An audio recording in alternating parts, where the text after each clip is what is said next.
Hello. ഞാൻ ഒരു കാര്യം ചെയ്തുകൊണ്ടിരുന്നപ്പോൾ എനിക്കത് നിങ്ങളുമായിട്ടൊന്ന് ഷെയർ ചെയ്യണമെന്ന് ആഗ്രഹം തോന്നി, നിങ്ങളിന്ന് കാണിച്ചു തരണമെന്ന് എനിക്ക് ആഗ്രഹം തോന്നി. അപ്പം ഞാൻ അതാണ് ഇപ്പോൾ ഈ വീഡിയോ ചെയ്യണത്. നമ്മളെല്ലാവരും ദൈവത്തിനോട് എപ്പോഴും ഇങ്ങനെ പരാതി പറയും, ഞാനും പറയും, നിങ്ങളും പറയും, ചെറിയ ചെറിയ കാര്യങ്ങൾക്ക് പോലും.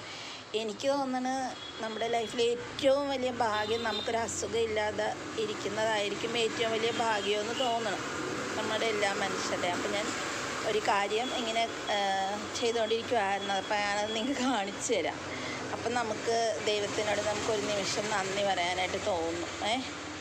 ഇപ്പം കാണിച്ചു തരാം കേട്ടോ. അത് കണ്ടിട്ട് നിങ്ങൾ അതിൻ്റെ കമൻ്റൊക്കെ പറയണം കേട്ടോ. എന്താണ് നിങ്ങൾക്ക് തോന്നിയത്, ഞാൻ പറഞ്ഞത് ശരിയാണോ എന്ന് പറയണം. നമ്മുടെ ജീവിതത്തിലെ ഏറ്റവും വലിയ ഭാഗ്യം ഒരു പാരസെറ്റമോൾ പോലും കഴിക്കേണ്ട അവസ്ഥ വരാതിരിക്കട്ടെ എന്നുള്ളതാണ്. എനിക്ക് സത്യത്തിൽ ഭയങ്കര വിഷമമാണ്. മരുന്ന് നമ്മുടെ ബിസിനസ് അതാണെങ്കിൽ തന്നെയും എനിക്കങ്ങനെ വാങ്ങിച്ചിട്ട് പോകുമ്പോൾ മനസ്സിൽ ഞാനിങ്ങനെ പ്രാർത്ഥിക്കും, അയ്യോ ദൈവമേ അവർക്ക് അസുഖം എളുപ്പം മാറ്റി കൊടുക്കണേന്ന് പ്രാർത്ഥിക്കും. കാരണം എനിക്ക് വിഷമം തോന്നാറുണ്ട്. ഞാൻ കാണിച്ചു തരാം. ഓക്കെ, ഇതാണ് ഞാൻ കാണിച്ചു തരാമെന്ന് പറഞ്ഞത്. ഇത് എൻ്റെ ഒരു കസ്റ്റമർ ഒരു മാസം കഴിക്കുന്ന മെഡിസിനാണ്. അപ്പം ഞാൻ പറഞ്ഞു തന്നത് ഇത്രയേ ഉള്ളൂ. നമ്മളുടെ ഏറ്റവും വലിയ സമ്പത്തെന്ന് പറയണത് ഹെൽത്താണ്. അത് ഞാൻ ഈ വീഡിയോ നിങ്ങൾക്ക് കാണിച്ചു തന്നേ ഉള്ളൂ.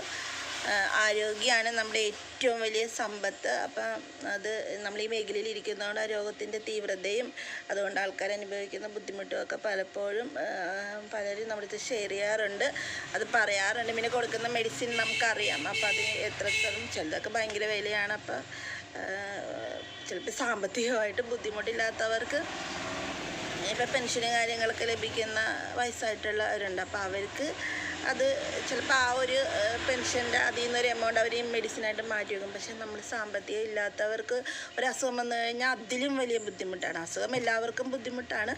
പിന്നെ പൈസയുടെ കാര്യം ഞാൻ പറഞ്ഞതാണ്. അപ്പം നമ്മൾ ദൈവത്തിനോട് നന്ദി പറയുക. എനിക്കിന്ന് കഫക്കെട്ടല്ല കേട്ടോ, അത് വേറെ കാര്യം. ഞാൻ തണുത്ത വെള്ളം കുടിച്ചിട്ട് നമ്മളെല്ലാവരും ദൈവത്തിനോട് നന്ദി പറയണം.